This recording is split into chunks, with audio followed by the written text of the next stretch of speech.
coucou, j'espère que vous allez bien. Je vous souhaite la bienvenue dans ce nouveau vlog pour une nouvelle semaine. On est le jeudi 14 mars, alors j'ai clôturé hier et puis aujourd'hui j'avais pas mal de choses à vous dire, notamment des petits colis à ouvrir et j'ai pas forcément envie d'attendre, donc je me suis dit bah, c'est pas grave, j'ouvre aujourd'hui, comme l'autre est déjà monté et mis en ligne pour être publié vendredi. Voilà. Donc on va faire ça maintenant. Donc ce colis me vient de Pétronille, du coup dans tous mes états que je ne vous présente plus. Donc j'ai craqué pour un nouveau cadre livresque. Alors j'ai pris les ciseaux heureusement. Donc j'ai craqué pour un nouveau cadre livresque. Donc je sais pas si vous avez vu, mais de temps en temps elle fait des ventes privées sur Instagram, notamment de cadres livresques ou de marque-page féminin. Donc voilà, à l'occasion, si vous avez envie d'aller jeter un oeil. Et dans tous les cas, vous pouvez tout retrouver après sur sa boutique, dont je ne vous parle plus, parce que vous savez que c'est toujours en barre d'infos. Et à ce sujet, sachez que jusqu'à la fin du mois de mars, vous avez toujours moins de 13% sur l'ensemble de la boutique avec le code MyLittleBooks. Voilà.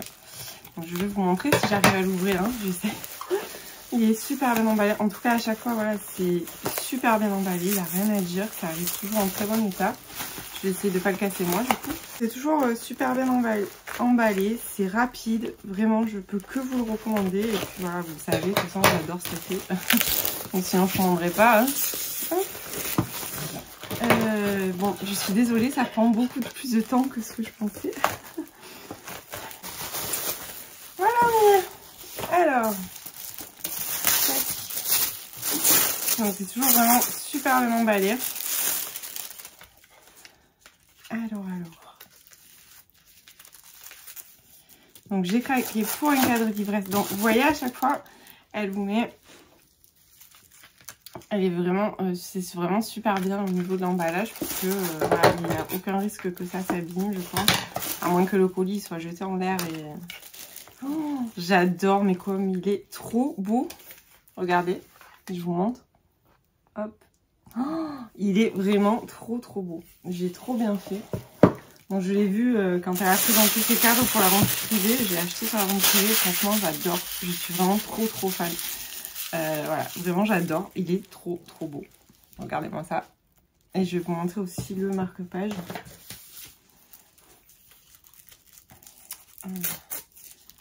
Alors, je vais y arriver. Décidément, aujourd'hui, je vous aurais fait perdre du temps en déballage. Alors, un papillon, j'adore.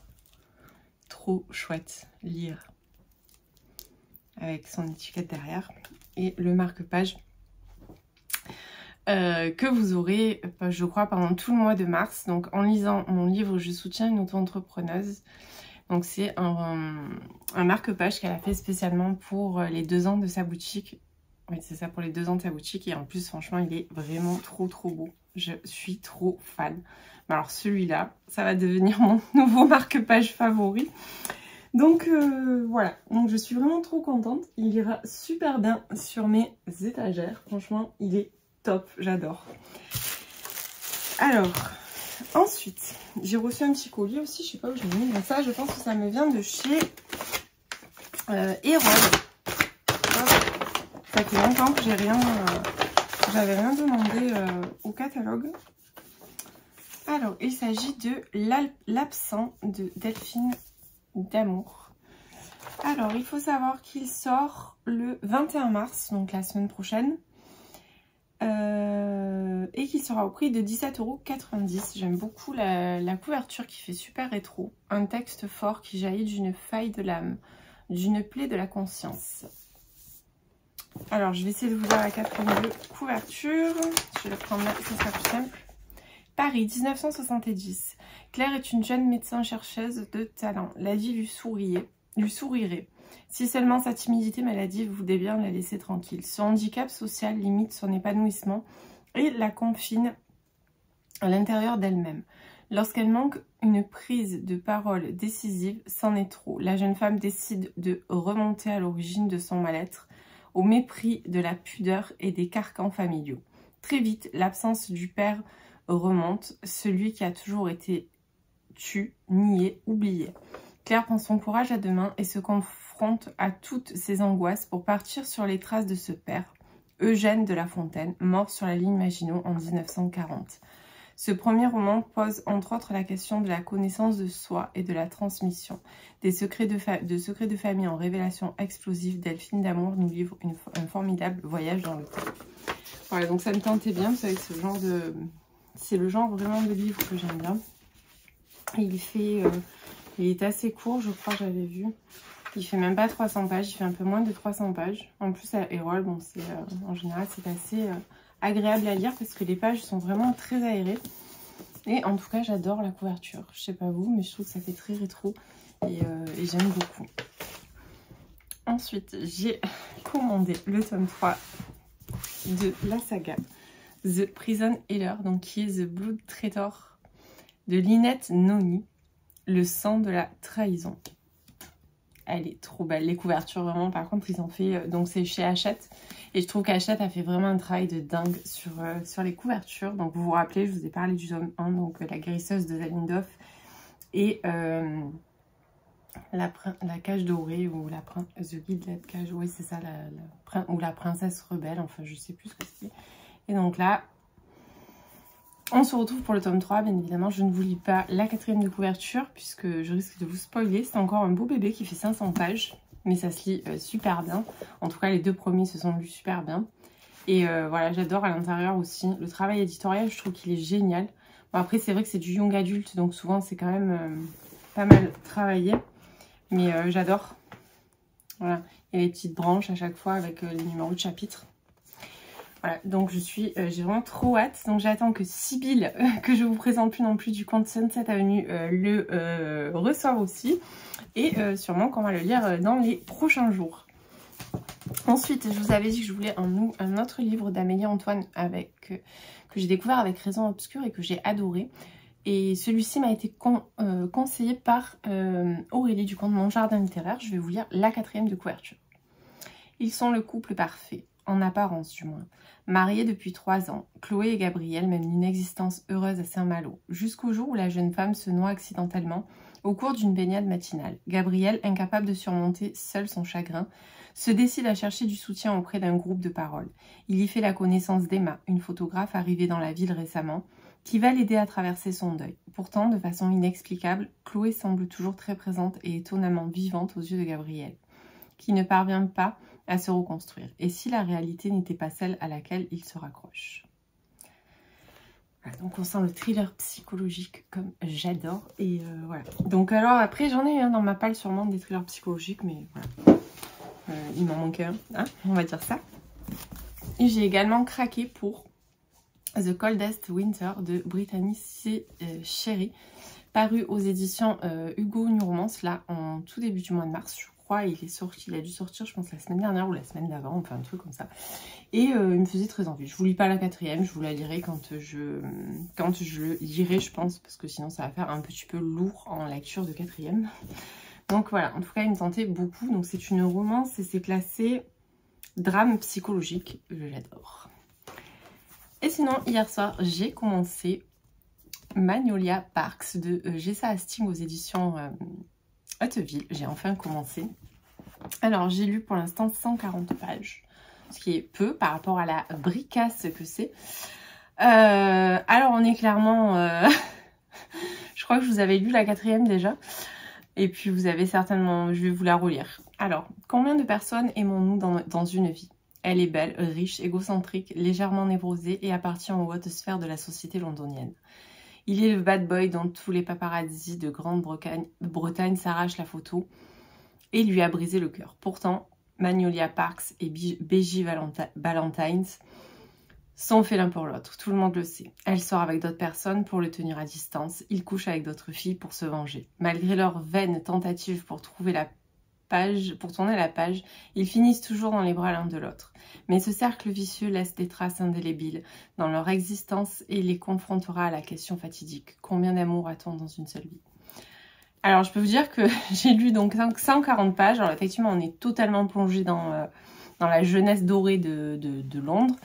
On a un côté très Gossip Girl, voilà, clairement, Magnolia me fait beaucoup penser à Blair, et BJ me fait énormément penser à Chuck. Donc vraiment, le parallèle, c'est vraiment dans la même lignée. Après, c'est pas complètement pareil à mon sens, mais voilà, c'est vraiment dans la lignée. Si vous aimez ce genre d'ambiance, clairement, ça va le faire. Bon, après, j'ai lu que 140 pages, hein, mais voilà, je vous dis mon ressenti déjà au bout de ces 140 pages. Par contre, c'est très malsain et très toxique. Alors, j'ai rien contre, au contraire, j'adore. En général, plus c'est malsain et plus c'est toxique, les romances, plus j'adore ça. Là, ce qui m'embête un petit peu, c'est ce côté je te trompe, tu me trompes, on se trompe. Voilà. Ça, j'ai un peu plus de difficulté avec ça. Mais bon, ça va bien avec le truc. Et puis, c'est vrai que Gossip Girl, c'est un peu ça, hein, puisque c'était un peu ce jeu-là aussi entre Blair et Chuck. Donc voilà, je m'y attendais. Mais voilà, c'est vrai que ça fait bizarre en fait. Donc dans la relation toxique, moi j'imagine plein de choses. Mais c'est vrai que... Alors oui, ça en fait partie évidemment. Mais voilà, là j'avoue que c'est quand même beaucoup. Voilà, on va dire ça.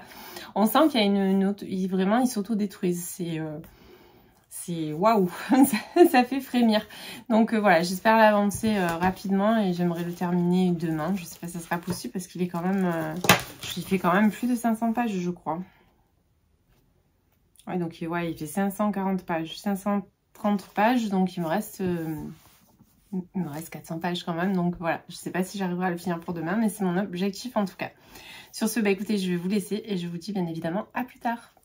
Et coucou, on est le vendredi 15 mars, je vous prends rapidement, je viens de rentrer du travail, ça y est, je suis en presque vacances puisque je ne retravaille pas avant jeudi prochain et je suis trop contente.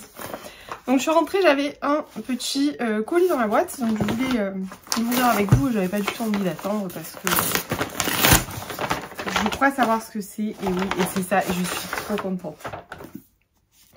Je l'attendais mais vraiment avec impatience. Donc c'est la Maison des mensonges de John Marrs. Apparaître aux éditions City on ne sait pas. On ne sait pas, c'est pas écrit. Ah oui, le 20 mars. Donc apparaître aux éditions City le 20 mars. J'avais vraiment hâte de le recevoir. Merci beaucoup aux éditions City. Merci beaucoup Eric Poupée si tu passes par là. Donc je vais tout de suite vous lire la 4e de couverture. Vous l'avez sûrement peut-être vu passer déjà. Êtes-vous prêt à découvrir les secrets de cette maison? Ici, la vérité est bien plus dangereuse que ce que l'on cache. La vie de Nina est réglée comme un métronome. Le matin, elle va travailler à la bibliothèque et le soir, elle retrouve sa mère Maggie avec laquelle elle vit depuis toujours. Nina prépare le repas et les deux femmes dînent paisiblement. Un quotidien parfaitement banal. Mais un détail jette une ombre au tableau. Le pied de Maggie est attaché à une lourde chaîne qui l'empêche d'atteindre la porte de la maison. Et cette chaîne, elle ne la quitte jamais. Pas même quand elle dort dans le grenier parfaitement insonorisé. Docile, Maggie accepte tout, les privations, les punitions et la solitude, car ce qu'elle a fait à sa fille des années auparavant est impardonnable. Elle doit en payer le prix. Mais il y a beaucoup de secrets que Nina ignore et que sa mère n'a pas l'intention de lui révéler, parce que dans cette maison, la vérité est plus dangereuse que le mensonge. Voilà. La couverture est géniale en plus, j'aime énormément. Donc j'ai vraiment hâte de lire celui-là. J'avoue que je commencerai là tout de suite, je pense, tellement je l'attendais avec impatience. Donc je vais le lire prochainement et je vous en reparle bien évidemment. Sinon, côté lecture, je suis toujours dans la lecture de Magnolia Parks de Jessa Hastings. Je suis à la moitié. Je crois que j'ai dépassé tout juste la moitié, vraiment, de pas grand-chose. Alors... Quoi vous en dire? Donc effectivement c'est très malsain, c'est des relations qui sont très toxiques dans tous les sens en fait. Il n'y a pas que la relation entre BJ et Parks qui est toxique à mon sens. J'ai la sensation d'être vraiment dans un ensemble toxique. Déjà cette jeunesse dorée c'est pas, voilà, c'est pas moi quoi, je veux dire, on est vraiment dans un truc... Alors bizarrement quand je regardais Gossip Girl, qui est on va dire dans la même lignée, ça me gênait moins. J'avais moins cette sensation d'être un extraterrestre, quoi, on va dire. Peut-être qu'à l'écran, ça passait mieux. Là, ce qui me gêne vraiment, c'est À chaque fois qu'elle croise quelqu'un, elle l'identifie par rapport à ce qu'il porte. Ah ben elle a une robe Chanel, un sac Chanel, des chaussures Chanel, un sac Gucci, un machin. Voilà, on est très dans ça, dans ce côté paraître. Alors bien évidemment, ça fait partie du jeu. Je m'attendais plus ou moins à ça. Mais là, je trouve que ça ne donne pas forcément d'intérêt à l'histoire, si ce n'est de faire passer Magnolia pour une personne encore plus superficielle qu'elle est déjà. Voilà, en gros, c'est ça à mon sens. Après, bon, il joue un jeu un petit peu sordide, je trouve, Beji et Magnolia. Alors, c'est pas... souvent, j'ai lu pas mal de romans ces derniers temps avec vraiment des relations... avec des relations toxiques vraiment lourdes, on va dire. Là, c'est différent. C'est des relations qui sont malsaines dans le sens où, je sais pas comment vous expliquer, on dirait qu'il joue à celui qui va le plus se taper fort, en fait. Je sais pas comment je sais pas comment le dire, c'est-à-dire que tu m'as fait ça, ben moi je te fais 2 fois ça. Enfin, pas vraiment, mais on est un peu dans ce truc-là, en fait. On a l'impression qu'il joue à un jeu. C'est plus un jeu malsain, je trouve, Enfin, voilà. Donc, pour l'instant, je vous en dirai pas plus. Je ne sais pas du tout où l'auteur va nous mener. J'avoue que je suis à la moitié. Et j'arrive pas à voir où c'est que l'auteur va nous emmener, en fait, avec cette histoire. Et j'ai hâte, en fait, de savoir, parce que il y a quand même, à mon sens, enfin moi je trouve qu'il y a quand même quelques longueurs. Ça aurait pu être écourté, notamment tous les passages, même si ça fait partie du jeu, où elle nous décrit les habits de tout le monde qu'il y a dans la soirée, quoi. Voilà, on va dire ça. Après, il y a des choses qui... il y a des choses que j'aime bien. Il y a un truc que j'aime bien, alors je peux vous le dire parce que je sais qu'on l'a vu, je l'ai vu passer plusieurs fois sur Insta, où en fait ils se disent, souvent ils se disent, alors il faudrait que je retrouve, puisqu'ils font ça souvent par message ou comme ça quand ils se parlent. Tac, tac, tac, je vais le trouver. Hein. Je vais le trouver, ça doit être là, non? Non. Alors, au pire, Donc en fait, ils s'envoient des messages où il fait quel temps chez toi, Parks? Orageux, très orageux. Tu es en train de picoler? Oui, bon, enfin ça on s'en fout. Mais voilà, en fait c'est une manière de... C'est un peu comme un baromètre entre eux. Quand ça va pas, il fait orageux et quand ça va bien, il fait soleil. Voilà, et c'est un peu la façon à eux, leur façon à eux de se dire qu'ils tiennent l'un à l'autre. Mais ils sont pas ensemble, hein. Voilà, je tiens à préciser quand même. Ils ont rompu il y a 3 ans pour une raison... Bon, je vous ai pas relu la 4e et tout, puisque je vous en ai parlé. Je crois que je vous ai vu la 4e de couverture hier. Donc voilà, ils sont dans une relation un petit peu bizarre entre l'amour et l'amitié. Enfin, c'est très très particulier. Donc dans tous les cas, je vous en reparle très vite une fois que je l'aurai terminé. Sur ce, je vais vous laisser et je vous dis bien évidemment à plus tard. Et coucou, j'espère que vous allez bien. On est donc le lundi 18 mars. Je vous reprends, je suis, comme je vous l'avais dit, je suis en congé je reprends le travail jeudi. Et croyez-moi, j'ai pas hâte parce que franchement, je suis vraiment trop bien à la maison. Je peux un peu prendre le temps de faire les choses. Et voilà, on a une petite incrusteuse. Elle m'a pas vue depuis trop longtemps. Je dis bonjour là. Oui, voilà. Donc voilà, je ne suis jamais seule. On croirait, mais non, je ne suis jamais seule en fait. Donc je vous reprends pour vous faire des updates lecture puisque je vais vous parler de ces 3 livres. Alors un qui est en cours et les 2 autres que j'ai terminés. Alors déjà, j'ai terminé enfin Magnolia Parks de Jessa Hastings. J'ai l'impression de vous en avoir parlé énormément alors qu'en fait au final non, je l'ai lu je crois sur 3 jours la semaine dernière.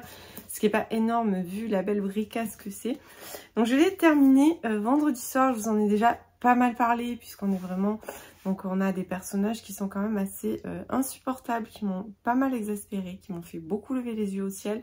De par le milieu, puisqu'on est vraiment dans la jeunesse dorée londonienne. Donc eux ne se déplacent pas en voiture mais en jet, enfin voilà, donc on est vraiment sur un truc assez particulier qui nous rappelle vraiment la série que j'ai adorée, je le dis, hein, j'assume, Gossip Girl, pour suivre les aventures de Blair et de Chuck. Donc ça y ressemble vraiment très fortement. Même tout ce qu'il y a autour, le comportement de notre héroïne qui est vraiment... voilà, rien à envier à Blair, quoi. Franchement, elle est aussi insupportable. Et on est dans une relation très toxique et très malsaine. Et surtout, ce qui est très malsain, c'est, comme je vous disais, que donc non seulement, bon, ils sont plus ensemble officiellement depuis 3 ans, ils se sont séparés pour quelque chose que BJ a fait à Magnolia. On ne sait pas ce que c'est au départ, mais on s'en doute, et petit à petit on lève le voile en fait jusqu'à le final qui m'a laissé sans voix, parce que clairement je m'étais pas du tout attendue à ça.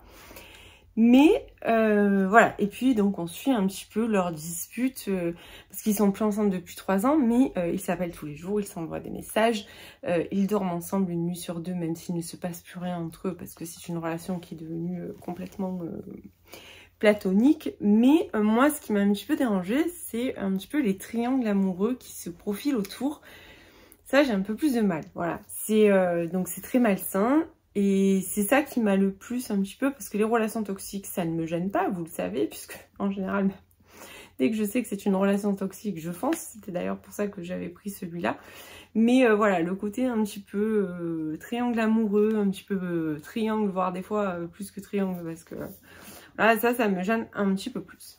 La plume de l'auteur est fluide, est addictive. Le seul truc, moi, je vous ai dit, qui m'a un petit peu saoulée, c'est toutes les références aux marques, à la manière dont les gens sont habillés, presque on juge la personne. Voilà, ça, bon, même si ça cadre bien forcément avec l'ambiance du livre et avec ce que c'est, on va dire, puisqu'on est dans un milieu quand même très huppé, donc ça cadre. Mais c'est ce qui m'a un petit peu, moi, ça m'a vraiment saoulée des fois quand il y a dans un chapitre 10 fois la description de un, la description de l'autre et tout ce qui va avec.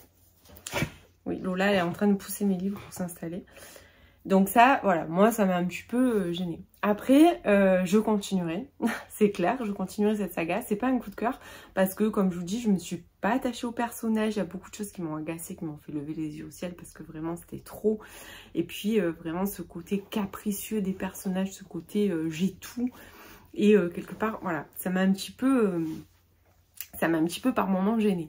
Mais sinon, il est clair que je poursuivrai cette saga, voilà, soyons clairs. Le seul truc qui m'embête, c'est que j'ai discuté avec une bookstagrammeuse qui a lu le tome 1 et qui m'a dit que le tome 2 n'était pas consacré à Magnolia et BJ, mais à d'autres personnages qu'on rencontre aussi là. Donc je suis un peu déçue, parce qu'il faudra que j'attende le tome 3 pour les retrouver. Et vu le final, clairement, j'ai envie de savoir ce qui va se passer. Voilà. Donc je vous en dirai pas plus, parce que je vous en ai déjà énormément parlé. Donc je pense que là, le livre vous a saoulé, clairement. Après, est-ce que je vous le recommande? Oui, bien sûr, si vous aimez les romances un petit peu... Alors après, c'est pas vraiment une romance classique. Déjà, il n'y a pas vraiment de scène explicite. On est plus sur du psychologique, quoi. Et puis sur tout cet apparat... Enfin, c'est tout un contexte, en fait. C'est tout un univers qui, clairement, est créé. Donc si vous avez aimé la saga Gossip Girl, forcément vous serez conquis par Magnolia. Après, comme moi, je pense que vous aurez voilà, ce petit côté par moment qui va vous exaspérer par rapport à tout ce que vous voyez, à tout ce que vous lisez et par rapport au comportement des personnages. Voilà. Ensuite, j'ai lu, donc aussitôt reçu, aussitôt lu, puisque je l'ai déballé dans ce vlog et je l'ai lu directement. Je l'ai attaqué samedi avec Aurélie du compte Mon Jardin Littéraire, qui l'avait également reçu et qui m'a dit bah, viens on le lit tout de suite, donc j'ai dit ok. Donc c'est La Maison des Mensonges de John Marrs, apparaître aux éditions City le 20 mars, donc quand vous aurez ce vlog il sera bien évidemment disponible. Donc là on est sur un thriller psychologique, un thriller domestique, et vous savez que j'adore ça. Alors l'ambiance est très très sombre, très malsaine, très malaisante, très glauque même par moments. Donc en fait Nina retient sa mère prisonnière dans le grenier avec une chaîne. Elle a carrément fait fixer au sol un plot avec une chaîne, et elle a un bracelet, sa mère, et elle peut se balader soit que dans la chambre, soit des fois elle lui laisse une chaîne un peu plus longue, ou elle peut aller un peu plus loin. Elles ont un certain rituel qui s'est mis en place où elles mangent ensemble un jour sur 2 je crois. C'est très très glauque vraiment, parce que retenir sa mère prisonnière dans le grenier, bon clairement... Donc, on va dire que c'est déjà... les premiers chapitres sont déjà très très glauques, sachant que voilà, vous retenir sa mère dans le grenier quand même, on se dit il a juste passé quelque chose de très grave. Donc on sent très vite dans le comportement de Nina que le maître mot c'est vengeance. Elle veut se venger de quelque chose que sa mère a fait. Donc on va dérouler en fait toute l'histoire avec des chapitres qui vont nous remonter. Nina a elle a moins de 40 ans et on va remonter jusqu'à ses 14 ans quand il y a eu le phénomène déclencheur qui a fait que tout est un petit peu parti à volo. Donc on va retracer toute l'histoire en fait, on va remonter dans l'enfance de Nina, enfin l'enfance, plutôt l'adolescence de Nina. On va comprendre qu'elle a subi un traumatisme lié au départ de son père. On va comprendre qu'après elle a eu une adolescence très compliquée, très difficile, qu'il s'est passé des tonnes de choses.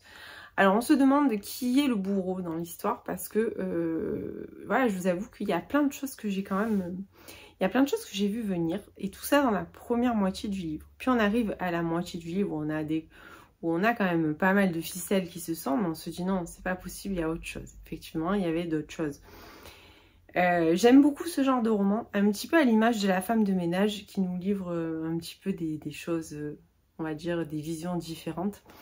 Là, on est sur un roman choral où on va alterner entre Maggie et Nina. Donc Nina, c'est la fille et Maggie, c'est la maman. Bon, vraiment, moi j'ai beaucoup aimé cette lecture. C'est ultra addictif, c'est ultra glauque. Même comme je vous dis, si j'ai vu pas mal de choses arriver, il y a des choses que j'avais absolument... Il y avait des choses que j'avais pas... J'ai fait après par recoupement, mais voilà, que j'ai pas compris tout de suite. Clairement, c'est très bien tourné. J'aime beaucoup ce genre de construction qui nous fait aller un petit peu dans le passé, qui nous fait revenir dans le présent. Il y a de multiples temporalités. Parce qu'en fait, il va y avoir une temporalité dans la jeunesse, enfin, dans l'adolescence de Nina. Il y a une temporalité maintenant et il y a une temporalité aussi à un moment X où vraiment il y a eu le gros déclencheur où on en est arrivé où elle en est arrivée à attacher sa mère dans le grenier. Donc voilà, moi j'aime ce genre de roman qui est très très malsain, très malaisant. Oui, décidément, vous allez vous dire, mais elle est complètement barjot. Non mais voilà, c'est ultra addictif parce qu'on tourne les pages de manière assez frénétique. Je l'ai commencé samedi soir et je l'ai terminé hier après-midi. Donc sachant que ce week-end, j'ai pas énormément eu de temps pour lire. Parce qu'on a fait en continu, je sais pas si je vous avais dit déjà, mais en continu, voilà, on a pas mal de travaux à faire encore dans le jardin. Donc on est en train de... Comme tous les ans à la même période en fait, tous les ans on fait un petit peu des choses. Et voilà, donc on a passé le week-end dehors, il faisait super beau d'ailleurs, il fait encore super beau aujourd'hui. Je sais pas si vous voyez, non vous voyez, on dirait que ça fait blanc sur la fenêtre, mais non en vrai il y a un grand soleil. Je me suis juste décalée pour pas avoir le soleil qui vienne perturber la caméra, mais voilà. Donc, revenons-en à notre livre. Clairement, allez-y, foncez. Si vous avez aimé La femme de ménage, si vous avez aimé... quel livre je pourrais vous... Dans le même... La femme de ménage, celui que j'ai lu la dernière fois qui était une invitée particulière. Enfin, si vous aimez les thrillers domestiques, les thrillers psychologiques, allez-y, celui-là, clairement, il fait le job. Voilà. C'est pas... Alors, moi, ce que je regrette, c'est qu'il y a quand même... Mon seul regret, c'est qu'il y a beaucoup de choses que j'ai vues arriver. Mais en même temps, ça m'a pas forcément gâché ma lecture. Parce que c'est très bien tourné. Et que, voilà, l'histoire, on veut vraiment savoir. Mais qu'est-ce qui a pu faire quand on arrive à des situations aussi malsaines, à des situations aussi glauques voilà, vraiment, on explore la folie, quoi. Voilà, dans tous les sens du terme, on se demande laquelle est la plus barge des deux. Vraiment, c'est... voilà. Donc, clairement, allez-y, foncez. Et hier soir, j'ai commencé Escape Challenge de Lina Parker à paraître aux éditions addictives le 21 mars. Donc j'ai déjà lu, hier soir j'avais lu même pas 100 pages, je crois un peu moins de 100 pages. Et ce matin, puisque je travaillais pas, j'ai eu mon petit moment lecture, j'adore ça. Enfin, je sais pas si je vous l'avais dit déjà, mais moi clairement mon moment préféré pour lire c'est le matin. Je me lève, je fais mon petit déj, je prends mon café et puis après j'aime trop me caler avec un livre pendant 1 heure et c'est trop bien. Et c'est ce que j'ai fait ce matin, donc c'était super cool, l'avantage de ne pas travailler. Parce que normalement moi le matin je pars très tôt, je me lève à 6h moins 20 et je décolle de la maison à... je sais plus quelle heure je décolle, en général c'est 7h moins 1/4 à peu près, donc voilà, je commence à 7h, bon je suis à côté de la maison heureusement, Mais voilà, donc c'est toujours la course et tout ça, donc ça me fait du bien d'être tranquille. Donc j'ai commencé celui-ci, je vais vous lire tout de suite la 4e de couverture. Entre eux, cela démarre comme un jeu et prend une tournure inattendue. Quand Willow s'envole pour l'enterrement de vie de jeune fille de sa meilleure amie, elle ne s'attend pas à un changement de programme de dernière minute. À la place, des soirées cocktails entre copines. Un escape game de 10 jours dans un somptueux château. Le but du jeu, réussir à s'échapper. Le problème, avant d'y arriver, Willow va devoir cohabiter avec Kingston, le sexy mais détestable frère du futur marié. Et lorsqu'elle apprend qu'il a l'intention de saboter le mariage de son amie, cette colloque éphémère se transforme en champ de bataille. Car Willow n'a qu'une idée en tête, tout faire pour l'empêcher de parvenir à ses fins. Mais plus elle s'efforce de surveiller son ingérable voisin de chambre, plus le désir se mêle à la colère et le jeu prend alors une autre dimension. Voilà, donc j'ai commencé, comme je vous dis, je suis presque à la moitié. Donc je vous en parlerai, je pense, dans sa globalité. Pour l'instant, j'aime bien. C'est voilà, c'est ce que j'appelle des romances qui vraiment sont distrayantes. Voilà. Après, je sais pas s'il va y avoir quelque chose, on va dire, qui va se greffer dessus, une thématique un peu plus forte ou quelque chose d'un peu plus. Voilà, pour l'instant, on est dans une ambiance vraiment très joueuse, puisqu'effectivement, Willow et Kingston ont entamé la 3e guerre mondiale. On est dans un escape game consacré à Sissi, l'impératrice. Oui, oui, vous avez bien entendu. Donc, c'est assez, voilà, c'est assez loufoque quand même, je dirais.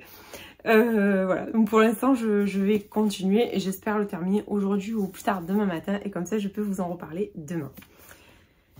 Sinon, côté lecture, ça sera tout. Donc en fait je vous ai pris là pour la bonne simple raison que je vous avais dit je comptais ranger mes bibliothèques. Donc ça y est, j'ai attaqué, donc j'ai commencé à tout sortir. J'ai commencé déjà à sortir des livres, donc c'est un petit peu le Bronx. Et j'ai commencé à vider quelques petites choses là-bas au fond. Donc voilà. Si je pense pas que je pense pas que je pourrais vous filmer ce que je fais parce que ça va être trop compliqué, il va y en avoir de partout. Mais voilà, je vous montrerai dans tous les cas le résultat final et ce que j'ai fait pour aménager cette bibliothèque un petit peu différemment de ce qu'elle est à présent. Sur ce, je vous laisse et je vous dis à plus tard. Et coucou, j'espère que vous allez bien. Je vous reprends, on est le mardi 19 mars. Je sais plus quelle date on est. C'est ça quand dès que je travaille pas pendant un jour ou deux, j'oublie les dates. Et hier soir, j'ai terminé Escape Challenge de Lina Parker, apparaître aux éditions Addictive le 21 mars, donc jeudi. Donc quand vous aurez ce vlog, il sera déjà disponible en librairie. Donc on est sur une romance enemy to lovers avec beaucoup de challenges puisque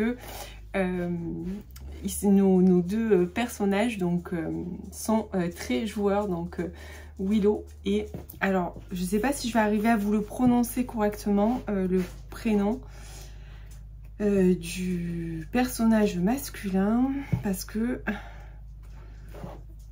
en plus je trouve Kingston, voilà, Willow et Kingston.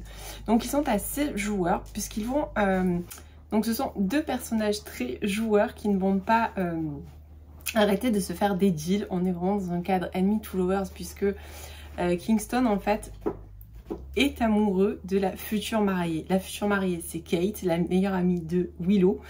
Et ils partent pour l'organisation de l'enterrement de vie de jeune fille. Et en fait, elle découvre que Kingston est là pour, entre guillemets, faire capoter le mariage et avouer ses sentiments à Kate parce qu'il semblerait que son futur mari, qui est donc le frère de Kingston, la tromperait.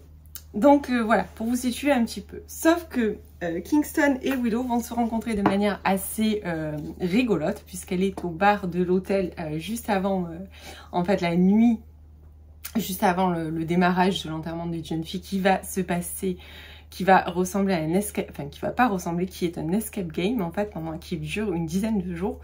Ils vont se rencontrer mais ils ne savent pas l'un et l'autre qui ils sont. Il se trouve qu'ils vont de Paris en Paris, ils vont finir par passer la nuit ensemble. Donc on commence assez chaud. C'est vrai qu'au début ça m'a un petit peu déstabilisée parce que je me suis dit bon ça commence assez fort, ça va très très vite. Puis après non, en fait pas du tout. Après on va être vraiment sur un slow burn puisque ils vont devenir les pires ennemis puisque quand elle va découvrir ça forcément elle va vouloir, elle va absolument vouloir en fait l'empêchait de faire ça parce que pour elle, le mari de Kate, enfin le futur mari de Kate ne la trompe pas. Donc voilà, c'est pour vous pitcher un petit peu l'histoire. Alors, j'ai passé un bon moment, mais pour ma part, je suis un petit peu mitigée sur ce livre. Donc voilà, donc en fait, je vous disais que moi, il m'a manqué un petit peu quelque chose parce que cette partie Escape Game, alors même si je m'y attendais puisque c'est écrit dans la 4e de couverture, prend un peu trop de place et je trouve que voilà, il y a quand même quelques longueurs alors que le début va super vite et les 150 dernières pages sont également pleines de rebondissements et de choses qu'on n'a pas forcément vu venir, auxquelles on ne s'attendait pas. Donc voilà, j'ai trouvé ça un petit peu dommage en fait que ça soit pas un peu plus animé au moment de l'escape game. Après, j'ai apprécié la plume de l'auteur, ça se lit vraiment très très bien, c'est très très fluide. Juste, ben voilà, je sais pas si ça me laissera forcément un souvenir impérissable parce qu'il n'y a rien qui m'a forcément marqué. Donc j'ai passé un bon moment, mais voilà, ça me marquera pas plus que ça. Après, si je pense aussi du fait que ça vient que j'ai de plus en plus en fait l'habitude de lire des romances un petit peu tordues où il se passe toujours des choses un peu loufoques. Donc forcément c'est sûr que quand je tombe sur une romance un petit peu plus classique qui est toute douce et toute mignonne, bah voilà, forcément du coup peut-être que ça vient aussi de ça. C'est sûrement que je ne suis pas le bon public à l'heure d'aujourd'hui. Mais en dehors de ça, voilà, si vous avez envie d'une romance toute sympa, toute douce, qui va se lire très vite, un enemy to lovers assez drôle avec des quiproquos et des situations un petit peu rocambolesques, bien évidemment je ne peux que vous le recommander. Donc voilà, pour celui-là, ça sera tout. Ensuite, je suis allée en librairie ce matin. Oui, qui dit vacances dit forcément aller faire un tour en librairie, c'était obligatoire. Donc voilà, mais je vous montrerai dans le prochain vlog. Et oui, suspense. Donc j'ai acheté quelques livres. Un qui sort demain, j'ai trouvé, j'étais trop contente. Donc c'est le dernier Morgane Moncomble, je vous mettrai l'affiche là. Donc c'est un printemps pour je sais plus quoi. Donc je vous mettrai l'affiche là, donc il sort demain celui-ci et je vais pas tarder à le lire je pense. Et d'autres que je vous montrerai dans le prochain vlog. Sur ce, en fait, vous avez compris, je vais clôturer ce vlog ici parce qu'il est déjà très très long et voilà, je sais qu'après ça passe pas forcément super bien. Donc voilà, je vais le clôturer là. J'espère que ce vlog vous aura plu, que vous aurez passé un bon moment et que vous aurez trouvé plein de nouvelles idées lecture.